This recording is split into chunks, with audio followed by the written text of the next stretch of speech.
ये है हमारा ब्रह्मांड, करीब 93 अरब लाइट ईयर्स के ऑब्जर्वेबल दायरे में फैला हुआ एक ऐसा अनंत महासागर जहां अरबों गैलेक्सीज, खरबों तारे और अनगिनत गैलेक्सी क्लस्टर्स मौजूद हैं।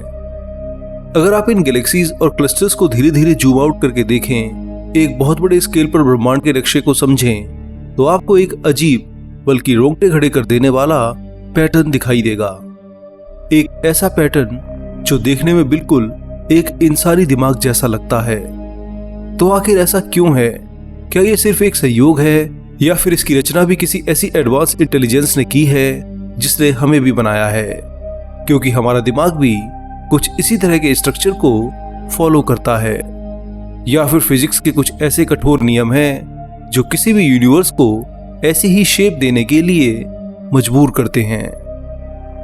इससे भी अजीब बात यह है कि ब्रह्मांड को समझ पाना शायद पूरी तरह संभव ही ना हो।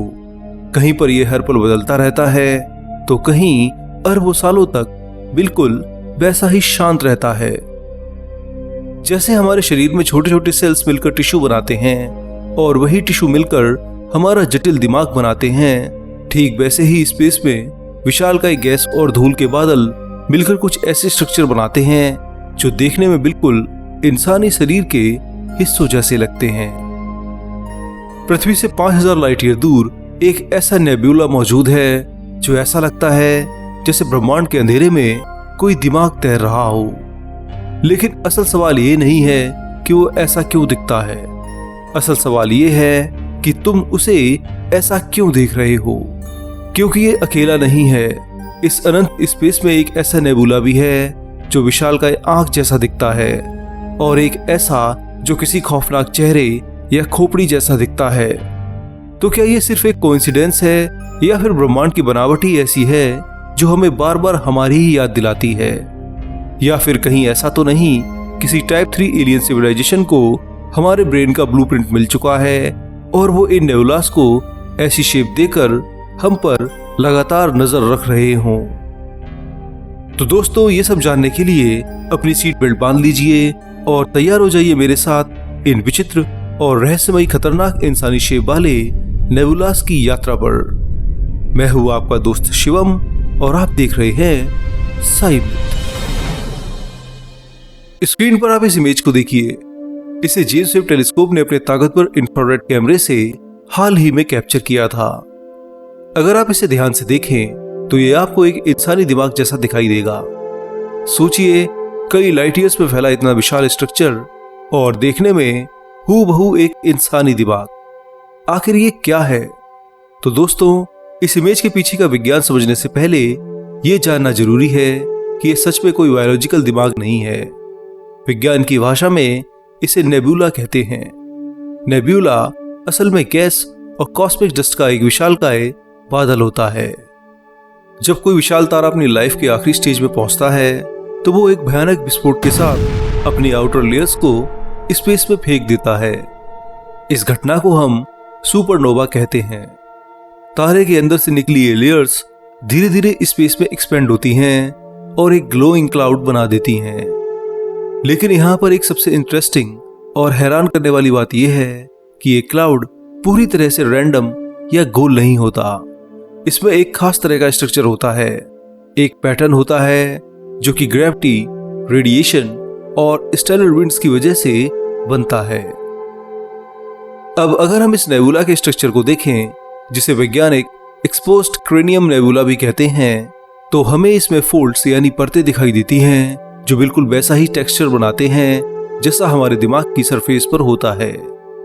हमारे दिमाग में भी सरफेस सीधी नहीं होती, उसमें फोल्ड्स होते हैं जिन्हें गायरी और सल्की कहा जाता है, और यही फोल्ड्स सरफेस एरिया को बढ़ाते हैं ताकि ज्यादा से ज्यादा न्यूरॉन्स फिट हो सकें। अब जब हम इस नेबुला को देखते हैं तो उसमें भी ऐसे ही कॉम्प्लेक्स फोल्ड्स दिखाई देते हैं जो बिल्कुल ऑर्गेनिक स्ट्रक्चर जैसे लगते हैं।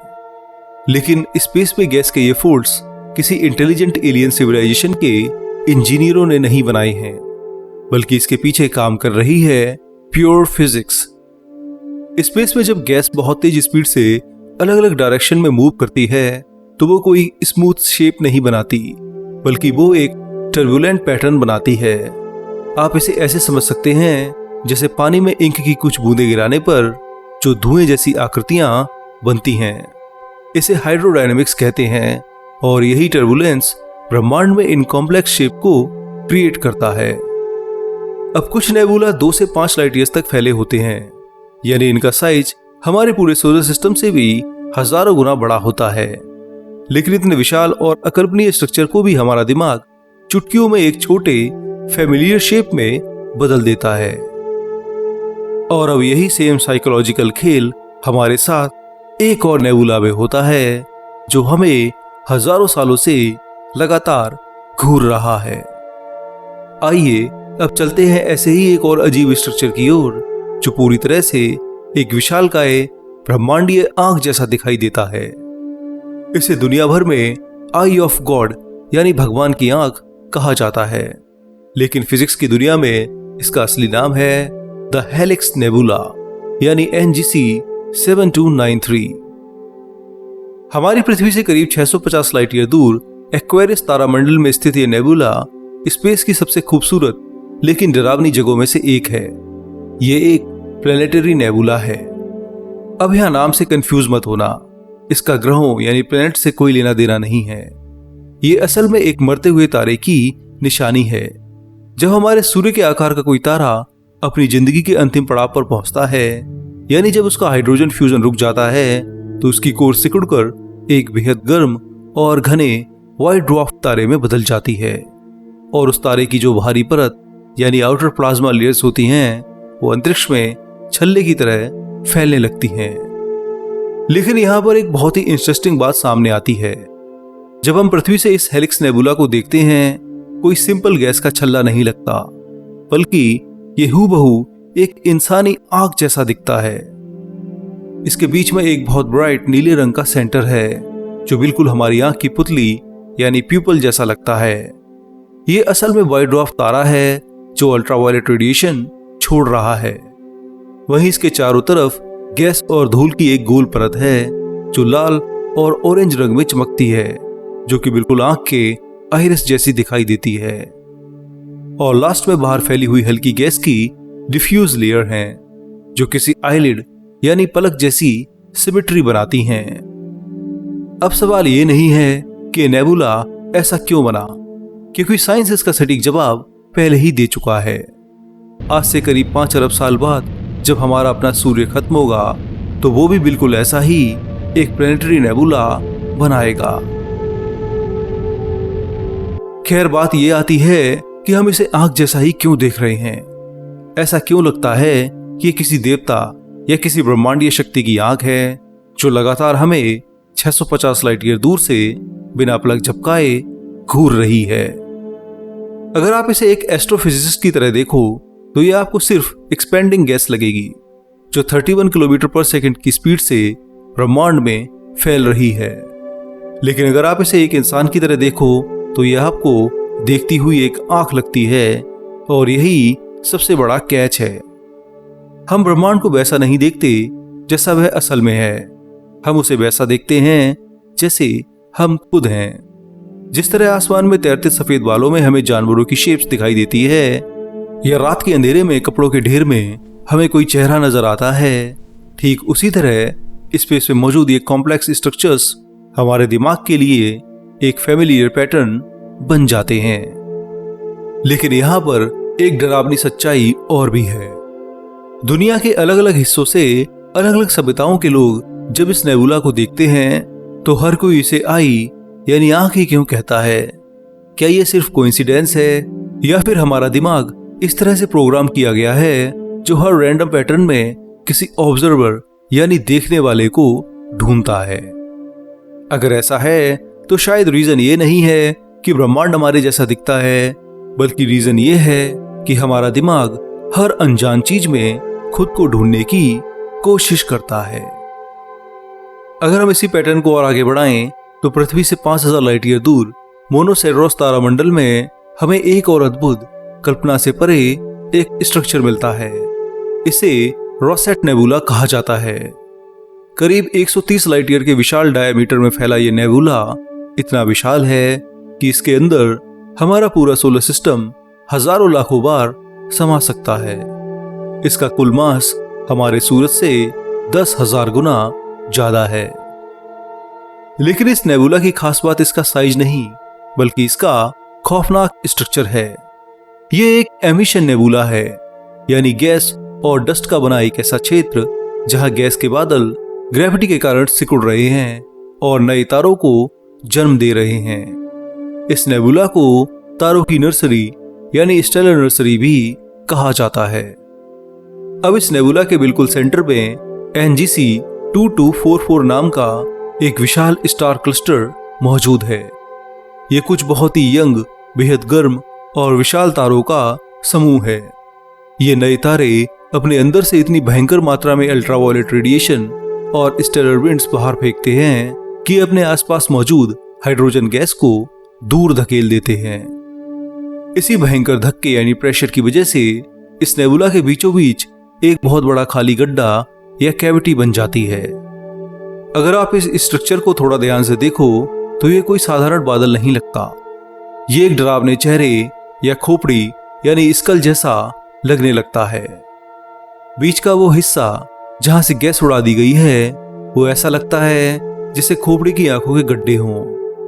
नीचे की तरफ गैस का जमाव नाक और जबड़े जैसा लगता है और पूरे नेबुला की आउटर बाउंड्री स्कल का ऊपरी हिस्सा बनाती है।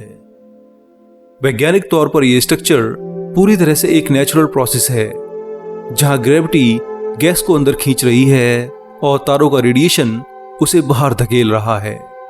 इनके कारण ये रैंडम शेप बनती है। लेकिन जब वही शेप टेलीस्कोप के जरिए हमारी आंखों के सामने आती है तो हमारा दिमाग उसे रैंडम नहीं रहने देता। वो तुरंत उस केओस में एक मीनिंग निकाल लेता है और वो मीनिंग हमें एक स्कल के रूप में दिखाई देता है। अब आप पैटर्न पर गौर कीजिए। पहले एक नेबुला जो दिमाग जैसा लग रहा था, फिर एक नेबुला जो आंख जैसा दिख रहा था, और अब एक और नेबुला जो खोपड़ी यानी स्कल जैसा लग रहा है। क्या यह सिर्फ एक संयोग हो सकता है या ब्रह्मांड की फिजिक्स और बायोलॉजी के नियम आपस में कहीं ना कहीं गुथे हुए हैं? तो दोस्तों, अब यहीं पर एंट्री होती है साइकोलॉजी की। वैज्ञानिक मानते हैं कि ब्रह्मांड का कोई सीक्रेट कोड नहीं है, बल्कि हमारे दिमाग का एक इवोल्यूशनरी हैक है और इसे विज्ञान की भाषा में एक बहुत ही खास नाम दिया गया है, पेरिडोलिया। यह एक ऐसी मनोवैज्ञानिक प्रक्रिया है जिसमें हमारा दिमाग किसी भी रैंडम, अर्थहीन या बेतरतीब पैटर्न में एक फैमिलियर शेप ढूंढ लेता है।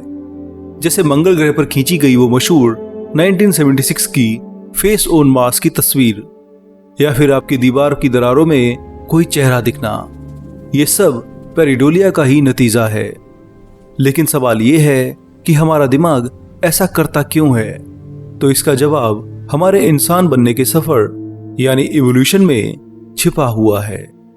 लाखों साल पहले जब हमारे पूर्वज घने जंगलों में रहा करते थे तो उनके लिए सबसे जरूरी चीज थी खतरे को जल्दी पहचानना।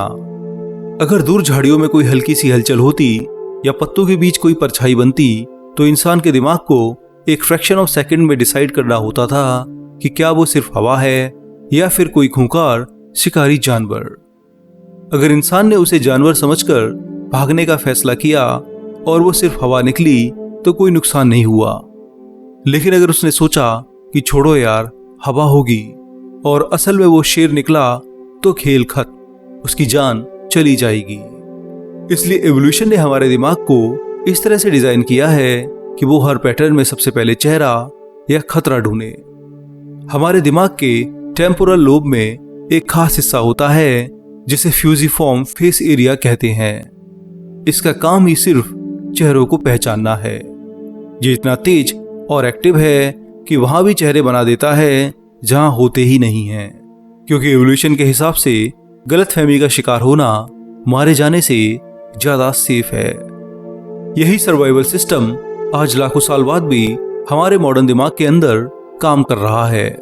बस फर्क इतना है कि अब खतरा जंगल में नहीं है, लेकिन हमारा दिमाग अभी भी उसी सर्वाइवल मोड में लगातार काम कर रहा है।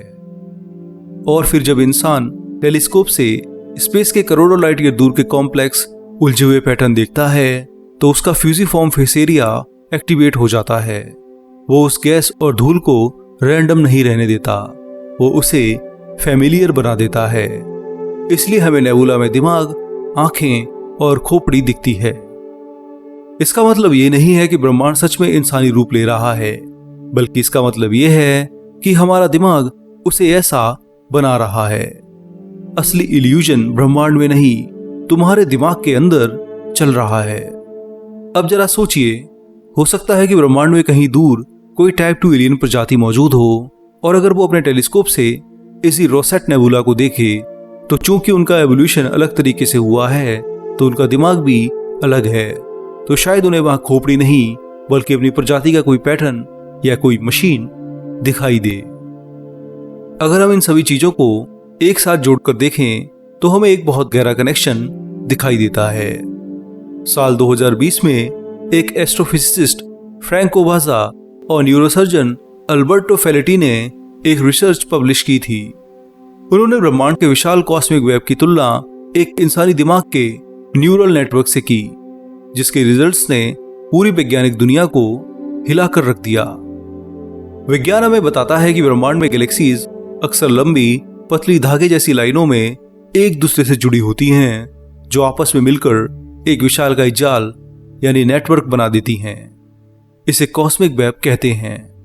और दूसरी तरफ हमारे दिमाग के अंदर 86 बिलियन न्यूरॉन्स भी बिल्कुल इसी तरह से कनेक्टेड होते हैं, जहां इलेक्ट्रिकल सिग्नल्स ट्रैवल करते हैं।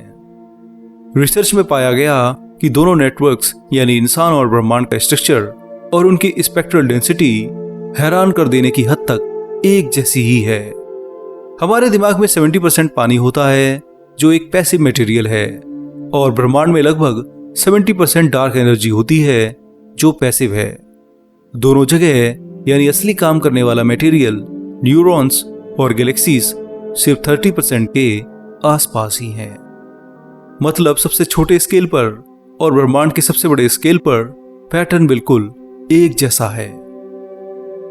अब एक और सबसे बड़ी सच्चाई, जब ये विशाल तारे सुपरनोवा से मरते हैं तो वो अपने कोर के अंदर बने हैवी एलिमेंट्स जैसे कार्बन, नाइट्रोजन, ऑक्सीजन और आयरन को पूरे स्पेस में फैला देते हैं, और इन्हीं बिखरे हुए एलिमेंट्स से करोड़ों साल बाद नए तारे, नए ग्रह बनते हैं, और आखिरकार इसी डस्ट से जन्म लेती है लाइफ। हमारा शरीर, हमारे खून में मौजूद आयरन, हमारी हड्डियों का कैल्शियम और हमारा ये दिमाग, ये सब कुछ उसी मरे हुए तारे की राख यानी स्टार डस्ट से बना है। तो एक तरह से जब हम टेलीस्कोप से किसी नेबुला को देख रहे होते हैं तो हम ब्रह्मांड को बाहर से नहीं देख रहे होते, हम ब्रह्मांड का ही एक हिस्सा हैं जो खुद को ही देख रहा है। वह नेबुला असल में हमारा ही अतीत है, जो सच में इंसान को अंदर तक हैरान कर देता है। फिलहाल दोस्तों, ब्रह्मांड के इन रहस्यों की आज की यात्रा में इतना ही। मुझे पूरी उम्मीद है कि आपको मेरा ये वीडियो बहुत पसंद आया होगा और आज आपने स्पेस और ह्यूमन साइकोलॉजी के बारे में बहुत कुछ नया सीखा होगा। इस वीडियो में बताई गई कौन सी बात आपको सबसे ज्यादा माइंड ब्लोइंग लगी, या फिर ब्रह्मांड को लेकर आपके दिमाग में कोई और खतरनाक सवाल पनपा है, तो पक्का नीचे कमेंट कीजिए। मैं आपके कमेंट्स का इंतजार करूंगा। अगर वीडियो ने सच में आपका दिमाग घुमा दिया है तो इसे लाइक करें और अपने दोस्तों के साथ शेयर भी कीजिए, ताकि उन्हें भी स्पेस की इन मिस्ट्रीज का पता चले। और हाँ, अगर अभी तक चैनल का हिस्सा नहीं बने हैं तो लाल बटन दबाकर साइम चैनल को सब्सक्राइब करिए और बेल आइकन दबाना बिल्कुल मत भूलिए। फिलहाल मुझे दीजिए आज्ञा। अब मैं आप लोगों से मिलूंगा अगले हफ्ते एक और शानदार और मजेदार वीडियो के साथ। तब तक के लिए नमस्कार, जय हिंद, आपका दोस्त शिवम।